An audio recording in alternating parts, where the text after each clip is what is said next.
Bonjour à tous, j'espère que vous allez bien.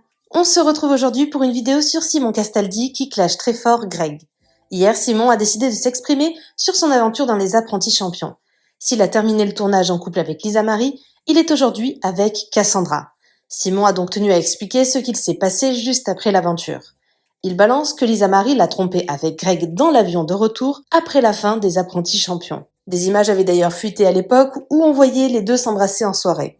Simon en veut beaucoup à son ex-ami Greg qu'il qualifie de traître et de déchet. Il dit avoir honte d'être affilié à un mec comme lui et balance que même la production en a marre du Marseillais. Comme vous allez le voir, c'est très tendu entre eux. N'hésitez pas à vous abonner à la chaîne si ce n'est pas déjà fait et à liker et commenter cette vidéo pour me soutenir. Merci beaucoup et à très vite pour une nouvelle vidéo. Ah, ça faisait longtemps que j'avais besoin et envie de parler, de prendre la parole sur la fin des Apprentis Champions, émission que j'ai adoré faire, qui m'a beaucoup plu, mais c'est vrai que sur la fin, sur la dernière semaine, ça a été assez compliqué. Vous avez suivi pour la plupart qui m'ont posé de nombreuses questions, surtout sur Instagram et Snap, parce que je suis très actif en ce moment sur ces réseaux et en story, donc les gens comprennent pas trop ma vie, mais t'es plus avec un tel, mais pourquoi, mais qu'est-ce qui s'est passé, Simon, comment t'en es arrivé là? Petit rappel, les apprentis c'était au mois d'avril dernier et je ne vais pas revenir sur tout ce qui s'est passé sur l'émission, vous avez vu la fin et du coup c'est comme ça. Sans oublier qu'il y a plein de choses en télé qui ne sont pas montrées, qui ne sont pas montées, etc. Donc ça veut dire qu'il y a des choses que vous n'avez pas vues, mais ça en vrai on s'en fout. Je ne suis pas là pour parler de ce qui se passe en off, etc. Parce que c'est comme ça reste de la télé. Moi par contre je suis là pour parler de ce qui s'est passé après le J+1, le J+1 d'après la fin de tournage. Je ne suis pas là pour tirer sur qui que ce soit, mais je suis là pour expliquer le contexte du pourquoi, du comment j'en suis arrivé là dans ma vie. Donc, nous finissons les apprentis champions. Je finis en couple, entre guillemets, avec Lisa Marie. Voilà, c'est vrai que tout s'est passé très vite, mais vous savez, une télé-réalité, c'est comme le Club Med ou le club de vacances, tout est un petit peu amplifié, etc. Et moi, du jour au lendemain, c'est vrai que j'ai jamais parlé à LM avant, on se fait cette histoire, bref, vous l'avez vu. Et donc nous devons du coup rentrer chez nous. Après le tournage, on rentre à la maison bien sûr, et moi je vis donc à Paris.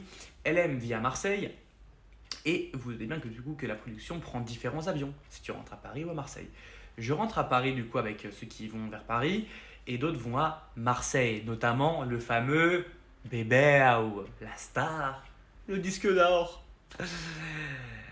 qui du coup, durant ce vol, à la suite de la nuit blanche que nous avons passée après le tournage, où on fête un petit peu la fin de tournage, avec Greg, on se tombait dans les bras, tout était beau, tout était rose, il s'est passé des dingueries. Et il s'est passé que notre cher ami Grégory a du coup chopé LM. Donc elle, à la limite, elle fait ce qu'elle veut. On a tous bien compris que c'était une croqueuse d'homme et qu'elle est très jeune et qu'elle profite de sa vie. Ça, c'est... elle fait ce qu'elle veut. Donc moi, elle me trompe, entre guillemets. J'ai le cœur brisé. Donc elle me trompe et moi, j'apprends ça du coup 2 jours après. Et du coup, c'est dinguerie parce que vous allez voir après comment tout ce qui s'est passé dans la partie 2. Bref, partie 2, c'est parti, l'avion d'école, direction Paris. J'appelle Hélène une dernière fois avant que l'avion d'école était déjà très proche de Greg. Ouais, il me prête ses lunettes, ouais, Greg machin, lui démonté. Ouais, ça va mon beb, bon vol mon beb. Je décolle direction Paris, j'atterris à Paris du coup, j'appelle Hélène, je suis atterri. Eux, ils prenaient l'avion à ce moment-là, les deux très proches. Et donc moi, je suis comme un débile, hein, je l'appelle comme ça, ouais, ça va chérie, ouais. Ouais, mon beb, dans 2 semaines, Paris, on va s'éclater, c'est mon anniversaire. Moi, c'était le 20 avril, du coup, 2 semaines après la fin de tournage, donc c'était mon anniversaire. Je préparais une grosse fête à Paris, etc. Et lui, il me disait, ouais, on va venir, on va s'éclater et tout. Bref, je raccroche, l'avion décolle. Turbulence, je pense, dans le vol, turbulence, ou je ne sais pas, tempête, l'avion se retourne, ils se retrouvent, je pense, l'un sur l'autre, ils se galochent tout le vol. Et après, ils partent à Marseille ensemble, le soir, fêter l'anniversaire de LM ou je ne sais quoi. Bref, ils font after chez lui. Donc LM, clairement, voilà, voit Greg comme s'ils étaient ensemble, quoi, alors qu'elle lui a chié dessus tout le tournage, comme vous l'avez bien vu, hein, et encore, vous n'avez même pas vu des choses. Mais ça, c'est pas grave, parce que ça, encore, ça la regarde elle. Et je vais pas lui jeter à terre par rapport à ça, parce que, voilà, c'est comme ça, c'est fait, et je m'en fiche à l'heure actuelle. Franchement, je m'en fous. Par contre, Greg, on s'est jamais écrit depuis. Hein, on a fini quand même, je pense, très proche des apprentis champions. On a fini amis, heureux de se reparler, plutôt solide dans l'amitié, mais t'as eu aucun scrupule. En fait, toi, t'es le déchet de l'amitié. T'es la petite. T'es un sac poubelle. En fait, tu vaux rien, t'es zéro. Ta parole, elle vaut rien, ton amitié, elle vaut zéro. Après, tu te plains que les gens t'invitent même plus à leur propre anniversaire. Mais frère, tu fous la merde partout où tu vas. Tu tueras pas dans une glace, mec. Moi, tu m'as trahi ouvertement pas par rapport à LM, mais juste c'est une phase de traître. Si tu peux faire ça avec une meuf, en vrai qu'on s'en fout, c'est vrai. Mais tu peux quoi? Tu peux me trahir, tu peux faire des trucs de fou. T'as aucun scrupule, mec. T'es zéro. Je suis même peiné et j'ai honte d'être affilié à un mec comme toi en télé-réalité. En fait, tu plombes la télé-réalité. Tu nous fais chier.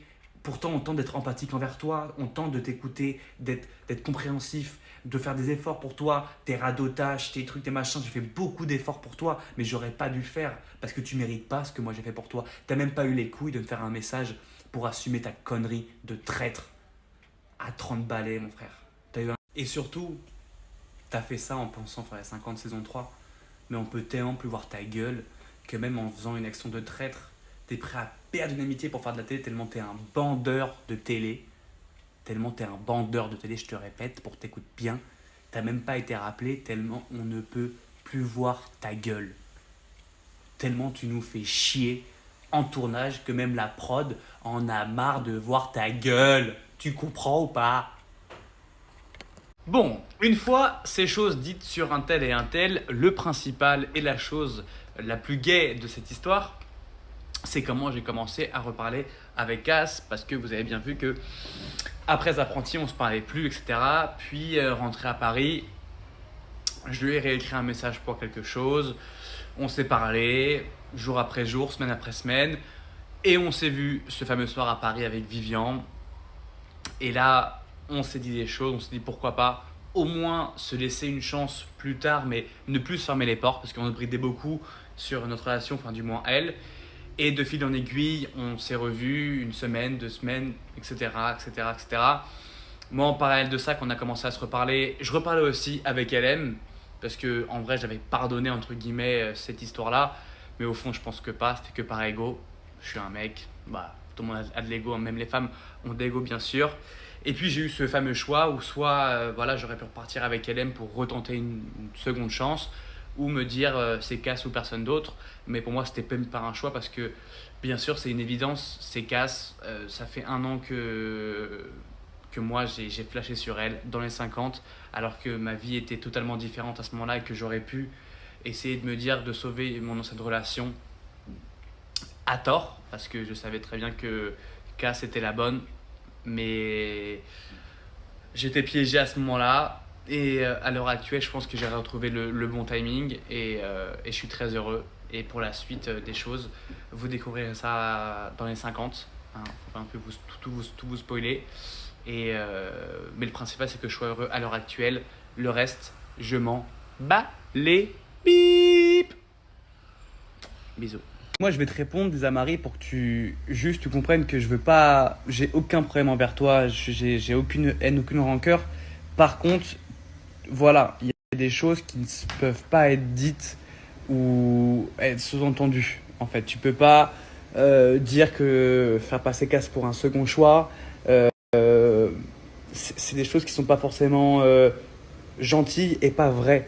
Faut pas oublier malgré tout que Cassandra, oui, on s'est déchiré, on s'est disputé, mais comme toute personne qui s'aime, l'amour et la haine, il y a qu'à pas, et beaucoup de gens le savent, qu'on peut aimer une personne un jour et tellement l'aimer, avoir des réactions disproportionnées bien sûr, mais oubliez pas quelque chose, et je parle à Zamari et à tout le monde, n'oubliez pas que Cassandra est la personne avec qui j'ai volontairement cassé ma relation avec Adixia, même si après il y a eu ce qu'il y a eu parce que c'était compliqué, mais j'ai volontairement créé une histoire avec Cass. Que Cass, malgré tout, ça fait 1 an qu'on s'est rencontrés, qu'on a eu une histoire avec des hauts, des bas, des très très bas bien sûr, des histoires très difficiles à vivre pour moi, pour elle, pour nos familles, c'est vrai et c'est quelque chose qui est réel encore à l'heure actuelle. C'est pas facile de reconstruire quelque chose de solide avec Cass Autour de nous c'est solide, mais autour de nous c'est compliqué parce qu'il y a eu du gravuge avec les histoires du passé, bien sûr, mais c'est notre vie, c'est notre bonheur. Moi, à l'heure actuelle, je suis heureux. Je vis un bonheur profond avec Cass. Je m'épanouis, je suis bien avec une femme qui me tire vers le haut, avec qui on se dispute bien sûr, mais qui me tire vers le haut et avec qui j'ai des vrais espoirs pour le futur et c'est le principal. Voilà, ce n'est pas un second choix ni de Luana, j'ai vu des trucs de fou.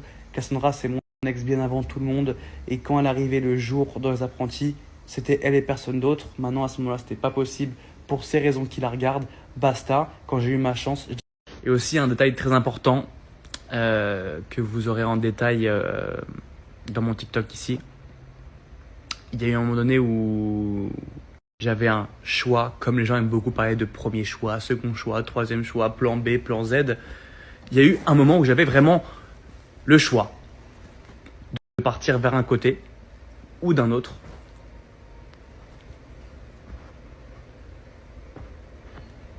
Voilà, à vous de comprendre. Bisous. Merci à toi d'avoir regardé la vidéo jusqu'au bout. N'hésite pas à commenter cet emoji si tu es arrivé jusque-là. Ça me permettra de voir ceux qui sont restés jusqu'à la fin. Encore une fois, merci beaucoup et je vous dis à très vite pour une nouvelle vidéo.